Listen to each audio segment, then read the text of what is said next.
Life has a certain sound when someone is in a hurry, even if they never speak it aloud. It isn't footsteps or alarms or a rushing breath. It's subtler than that. A quiet tightening somewhere behind the ribs. A faint but persistent hum that whispers, "You should be further along by now." Most people don't notice it, because it's been with them for so long. It's the familiar pressure they wake up with. The same pressure they carry into the shower, into their commute, into the tiny gaps between thoughts. It's the soft panic of believing life is a race, even when no one remembers announcing the starting gun. And yet, there you are, running. The world around you moves with practiced indifference. The traffic lights change on schedule. Clouds drift across the sky without hurrying. Even the dust in a sunbeam drifts at its own unbothered pace. But your chest tightens when you check the time, when someone else seems ahead, when plans fall behind schedule. It's strange, isn't it, how a person can feel late for a life that no one else is measuring, but many do. And often the only scoreboard is the one their own mind invented. Sit with that for a moment. The exhaustion, the quiet shame, the sense of falling behind some invisible timeline. These things aren't flaws, they're symptoms. Signs of a story you inherited long before you knew you were in it. A story that says your worth is tied to your pace, and that slowing down is dangerous. That if you stop running, something terrible will catch up to you. But what? No one can quite say. Maybe the problem isn't your speed. Maybe it's the belief that there is somewhere you're supposed to arrive before time runs out. People rarely question that belief because it feels so absolute, like gravity or aging. But what if it isn't? What if the finish line you've been racing toward doesn't exist? Not really. And the panic of falling behind is just a shadow of that illusion. Consider this quietly. If life is not a race, then why are you running? And if there is no finish line at all, what happens to all the pressure you've been carrying? That question lingers intentionally, like a door half open, waiting for you to look through. Long before you chose your goals or shaped your ambitions, the world had already begun shaping your pace.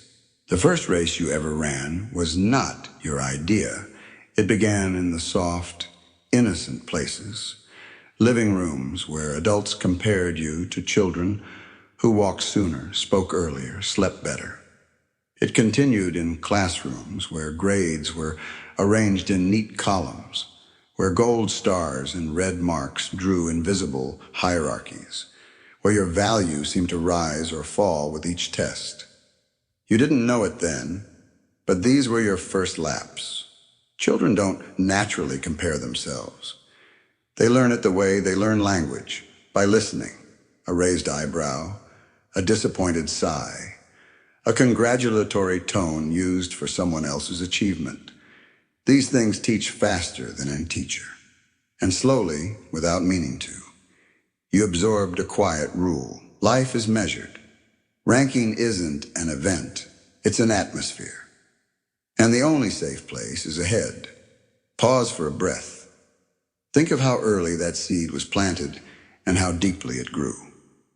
You weren't chasing success at 5 years old. You were chasing approval, safety, belonging. By the time adulthood arrived, the race was already in full motion, and you didn't question whether it made sense. You simply kept running, because stopping felt like the one thing you were never allowed to do. Over time, something subtle happened. The comparisons that once came from parents and teachers began coming from inside your own head. You didn't need anyone else to tell you who was ahead. You could tell yourself. Every scroll through social media became a scoreboard. Every milestone reached by someone else became a reminder of where you should be. The race had moved inside you, and once it lives there, it becomes harder to see it for what it is, a story inherited, not chosen.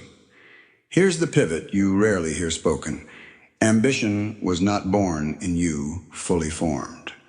Much of it was implanted, gently, consistently, by a world that believes progress must always accelerate. A productivity culture dressed as common sense. A hidden scoreboard everyone denies believing in but quietly obeys. And so the question forms, soft but unignorable. What happens when conditioning becomes identity? When will the pace you learn become the pace you live? That question doesn't demand an answer, not yet. It simply opens the next doorway. There are people who live life at such a pace that even the morning light struggles to keep up with them. Maya is one of those people. Her days begin before the sun rises, not because her soul calls her to greet the dawn, but because a quieter, sharper voice inside her insists she must stay ahead. She wakes in a high-rise above the Chicago River, where the water moves with an ease she secretly envies. The city outside her window has no interest in competing, and yet she races against it anyway. Her routine is a choreography of tension. Coffee drips as her laptop boots up, emails loading as she brushes her teeth, Slack notifications buzzing as she ties her shoes. On the train to work, she scrolls through the curated victories of other people's lives, engagements, promotions, new homes drenched in warm filter tones. She tells herself she isn't comparing, but comparison is built into the very motion of her thumb. Beneath each flick of the finger lies the whisper she cannot silence.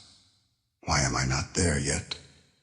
By evening, the city lights shimmer like a field of small ambitions burning in the distance.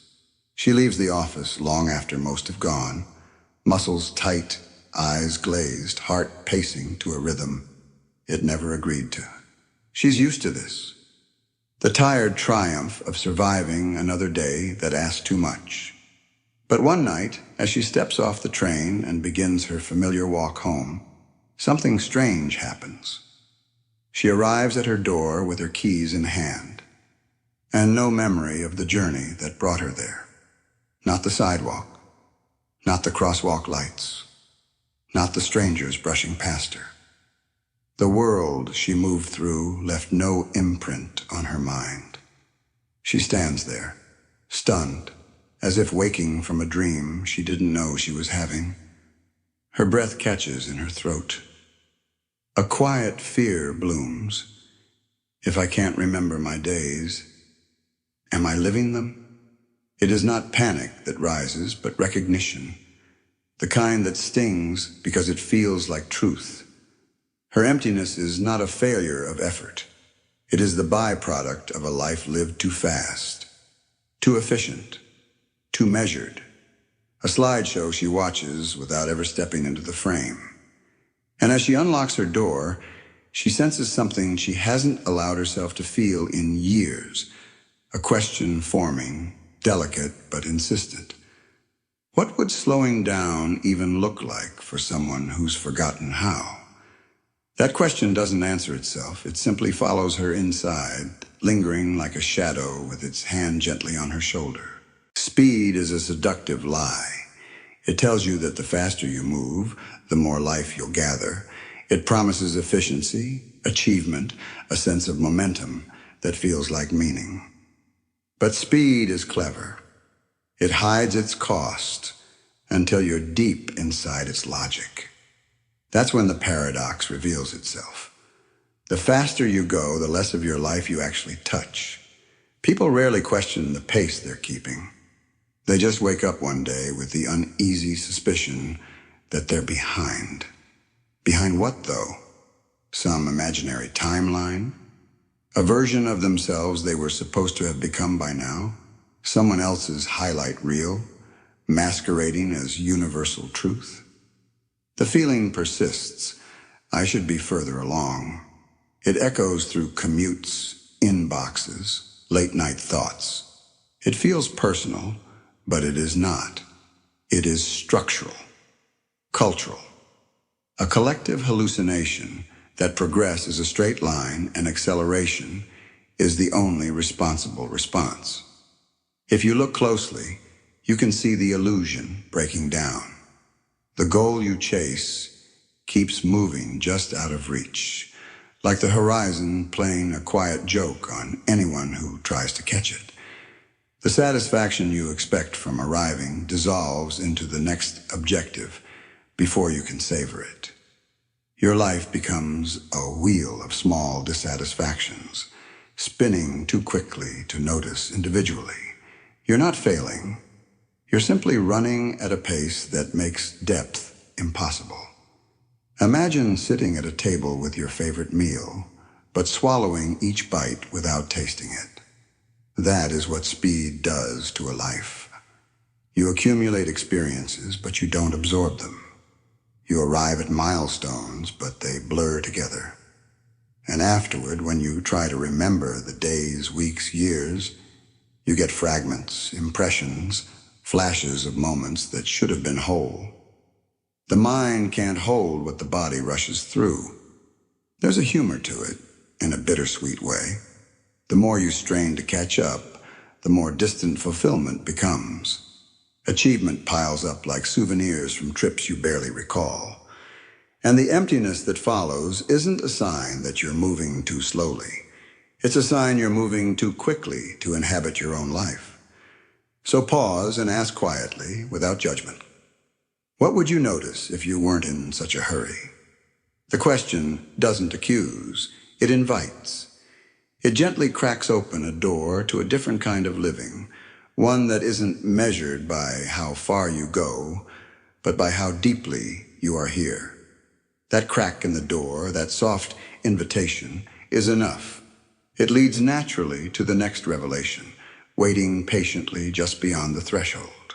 There comes a moment in every life, often quietly, often without ceremony, when a person senses that something about the way they've been moving no longer makes sense.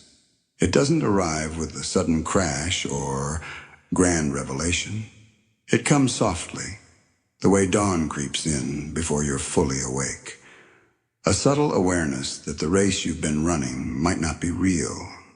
It's disorienting at first, like discovering that a road you've traveled for years leads nowhere in particular, and yet you've been sprinting down it as if a medal waited at the end.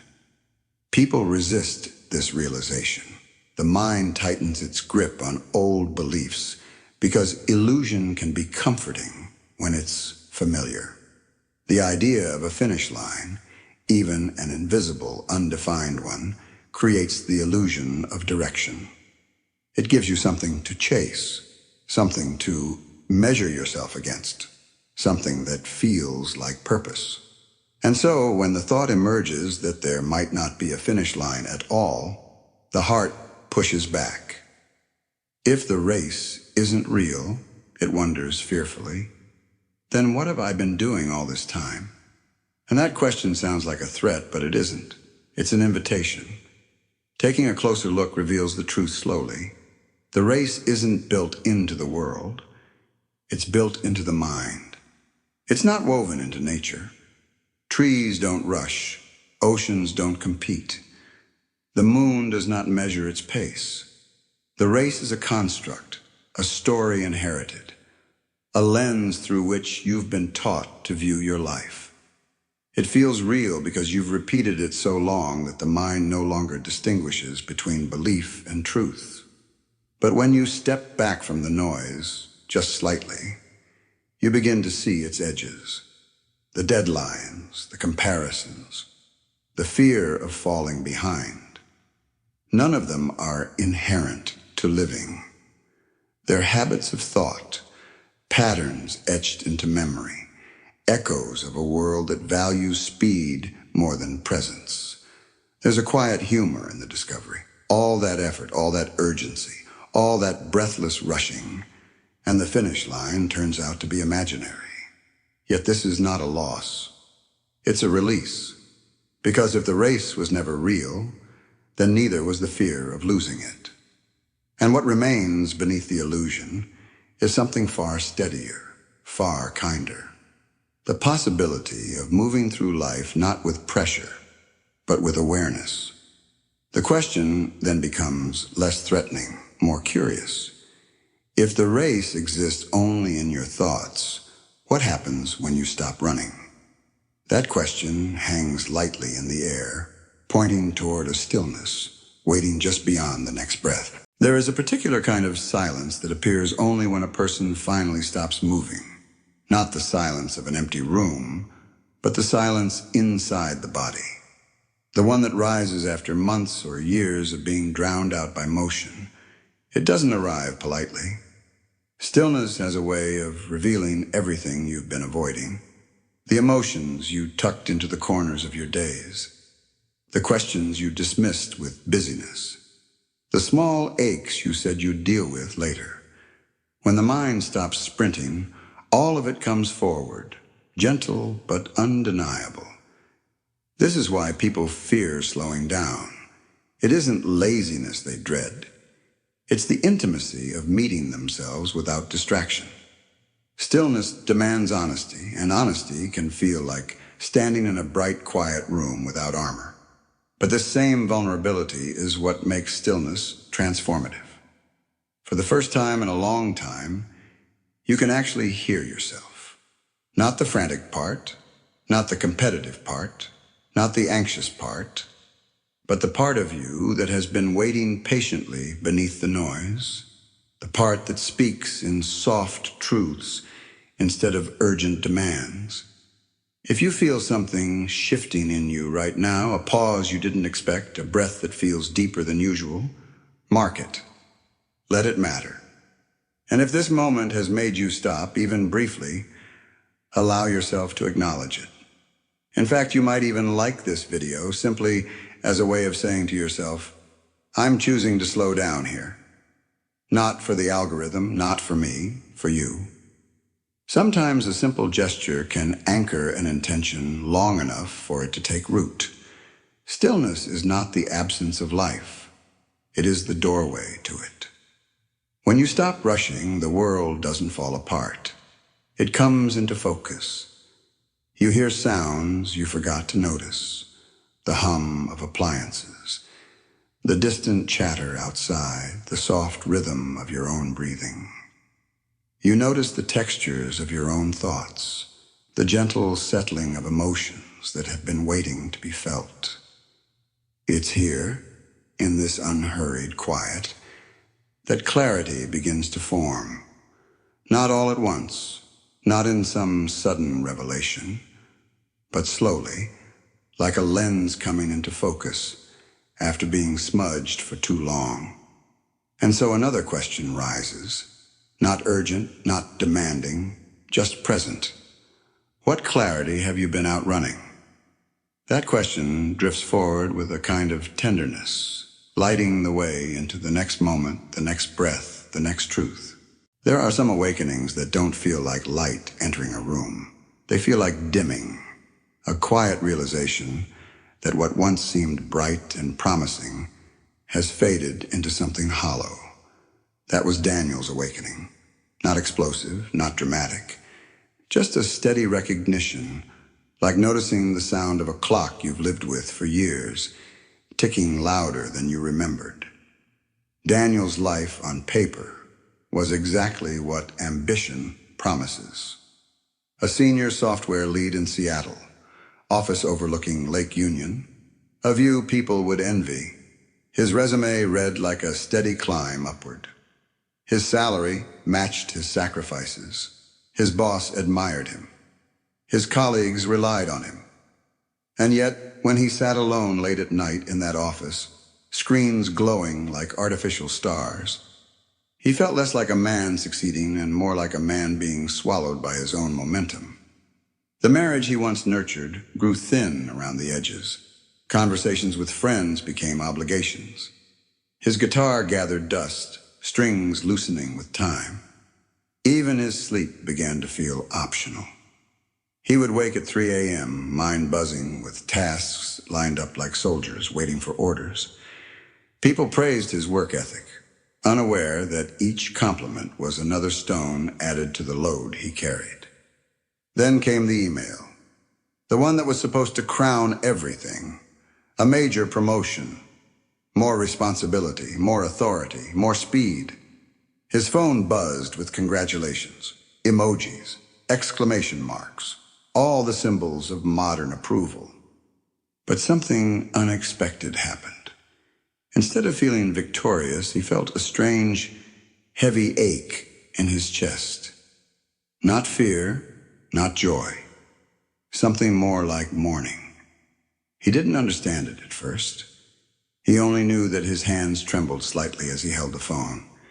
He sat at the kitchen table long after midnight, the glow of the screen lighting the unanswered question in his mind. If this is winning, why does it feel like losing myself? It was the first honest thought he'd had in years, and in that unguarded moment, he did something astonishingly simple. He said no. No to the title. No to the faster pace. No to the version of himself built from deadlines and expectations. What followed wasn't dramatic. It was human. He took a slightly smaller role. He left work on time. He walked home slowly, watching ferries glide across the lake with a grace he couldn't remember feeling. He cooked dinner, not reheated, not rushed. He picked up his guitar, fingers clumsy but alive. His wife smiled differently. His breath landed deeper. His nights grew quiet. A year later, Daniel's title was smaller. His life was bigger. And for the first time in decades, he felt something unfamiliar and almost sacred. Enough. What would stepping into your own life look like? The question doesn't press, it simply lingers, offering space to imagine the possibility. In the quiet places of the world, the places untouched by deadlines and urgency, growth looks nothing like the race people run. Consider a forest at dawn. No tree checks its height against another. No pine leans over to calculate whether it's falling behind. Each trunk grows at its own deliberate pace, guided by sunlight, water, and the quiet intelligence of its own roots. Nature has no scoreboard. Only humans try to force one onto their lives. If you've ever stood in such a forest, even for a moment, you felt it. That sense of belonging without pressure. The soft assurance that nothing in nature hurries, yet everything arrives. If you allow yourself, even briefly, to imagine your own life the way a tree experiences its existence, patiently, organically, without comparison, you might feel a kind of relief you haven't known in years, a release of the need to chase someone else's timeline, a loosening of the tight grip you've had on your own progress. People rarely give themselves permission to grow slowly. They worry what others will think or how they'll be judged. They fear being misunderstood, labeled as unambitious, or mistaken for someone who has given up. But sometimes slowing down is not withdrawal. It's wisdom. It's choosing depth over speed, roots over reach, presence over panic. And if in this moment you feel a small shift inside you, a sense that you'd like more reminders to live at your own pace, then let this be simple. Go ahead and subscribe to this channel, not as a transaction, but as a quiet act of self-care. A way of telling yourself, I want to remember this feeling. I want to return to this kind of gentler truth. One reminder a week won't fix everything, but it might keep you from forgetting who you are beneath the noise. Imagine now that you are standing in that forest, light filtering through the canopy, soil beneath your feet. The air hummed with presence, no urgency, no stopwatch measuring your worth, just rhythm, breath. Being in such a place, the question that haunted you begins to dissolve. Why am I so late? And another truth rises softly in its place. You cannot be late for your own life, not when you and your path unfold together. each at the only pace they've ever needed. There is a particular kind of bravery that rarely earns applause. It doesn't look like achievement or triumph or ambition fulfilled. It looks quieter, almost invisible to the untrained eye. It's the courage to stop moving in a world that worships speed. The courage to step out of a race that everyone else still insists is real. The courage to pause long enough to ask a question that could unravel your entire way of living. What if slowing down is not losing, but finally choosing yourself? Many people don't realize how much strength it takes to resist the momentum of a life built on acceleration. It means standing still while others seem to sprint ahead. It means enduring the discomfort of watching someone else hit milestones you once wanted. It means letting go of the illusion that faster automatically means better. And even more frightening, it means facing the parts of yourself that motion protected you from. The fear of not being enough, the worry that you'll vanish if you stop producing. The quiet ache you've carried for years but never named. But something remarkable happens the moment you dare to slow your pace. Reality softens its edges. The noise you thought was coming from the world reveals itself as the echo of your own rushing mind. The pressure you believed was external begins to crumble when you realize no one is actually keeping score. And the breath you didn't know you'd been holding finally releases, leaving space for something tender to rise. If you felt this shift, even faintly, even for a moment, there's someone else in your life who needs it too. Someone running themselves thin. Someone drowning quietly under expectations. Someone who hasn't paused long enough to hear themselves think. If they come to mind just now, trust that instinct. Go ahead and share this video with them. Not as advice, not as a correction, but as a small act of kindness. One that says, you don't have to run alone. You don't have to run at all. Slowing down isn't a weakness. It isn't a failure. It's a rebellion against a story that was never meant to define you. It's the first step toward a deeper kind of strength. The kind that isn't measured by pace, but by presence. And that presence opens a new question, one that sits quietly at the edge of awareness.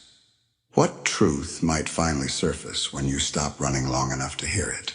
There is an old belief many people carry, often unconsciously, often inherited. The idea that worth must be earned, that it rises with productivity, expands with achievement, and shrinks whenever you slow down. It's a belief reinforced by report cards, job titles, performance reviews, and the subtle comparisons that weave through daily life. But worth, real worth, is older than all of that. It existed before your goals, before your ambition, before the pressure to prove anything at all. It was never something you had to chase. And yet chasing is what so many of us do. We chase approval, hoping it will confirm our place in the world. We chase accomplishments, hoping they'll quiet the voice inside that calls us behind. We chase perfection, believing it will make us untouchable.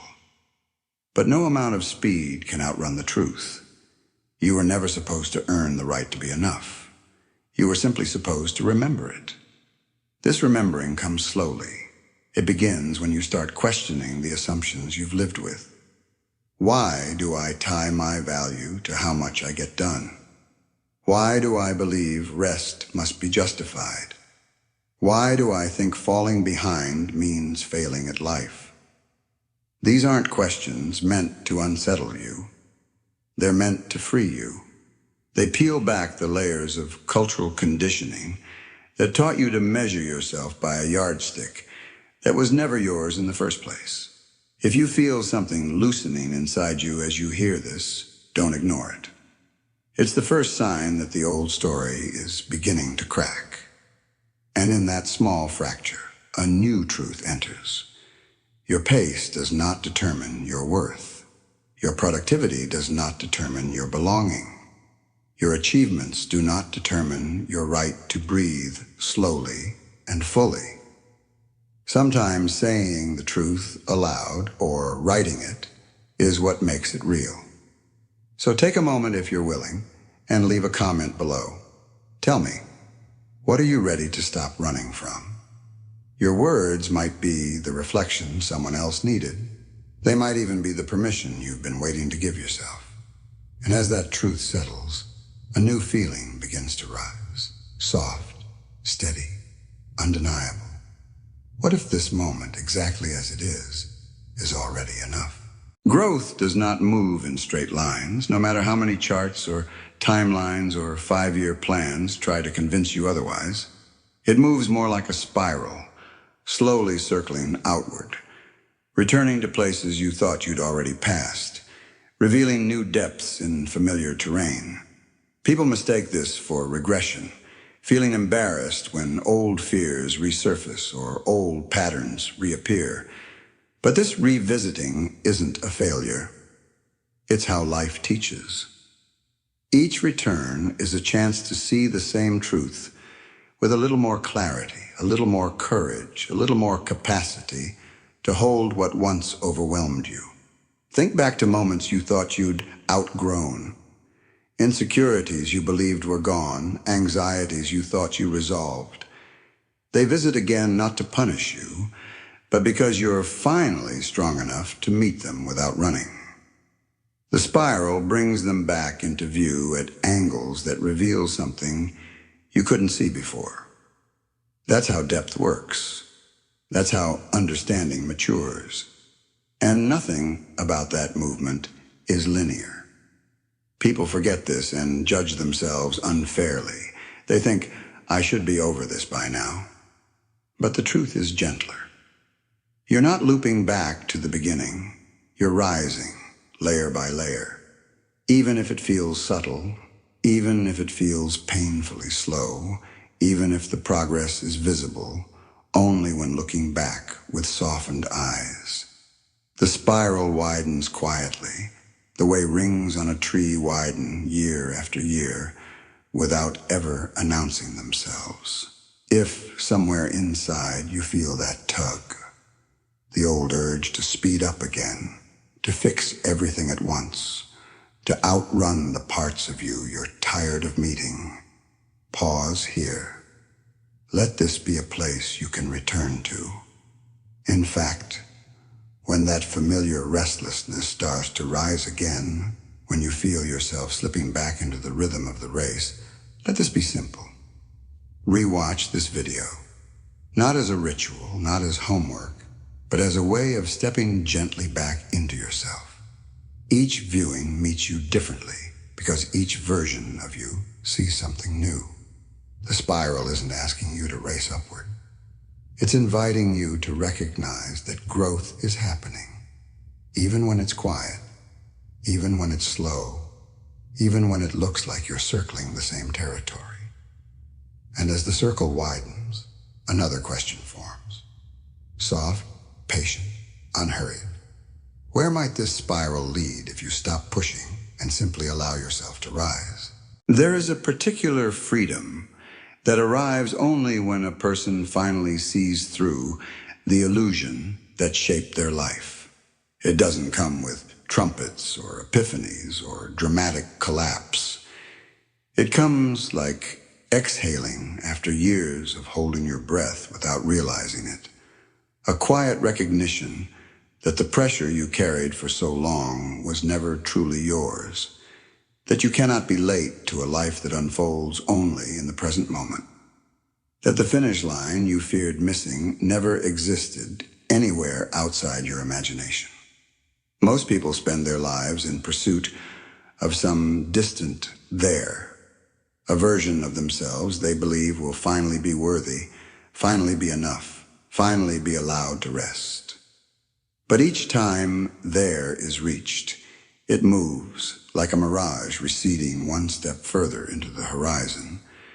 And so they run, they push, they measure, they tighten, they forget to breathe. Yet all along, the thing they were chasing was already available here, in the simplicity of being alive without conditions. When you stop running, something beautiful happens. Not all at once, but gradually, like a dawn unfolding across the sky. You begin to notice the texture of things, the warmth of your morning cup, the weight of your own hands, the sound of your feet on the floor. You notice how sunlight pools differently on different days, how laughter shakes loose from you when you're not rushing, how conversations deepen when you stop trying to get somewhere else. The world hasn't changed. You have.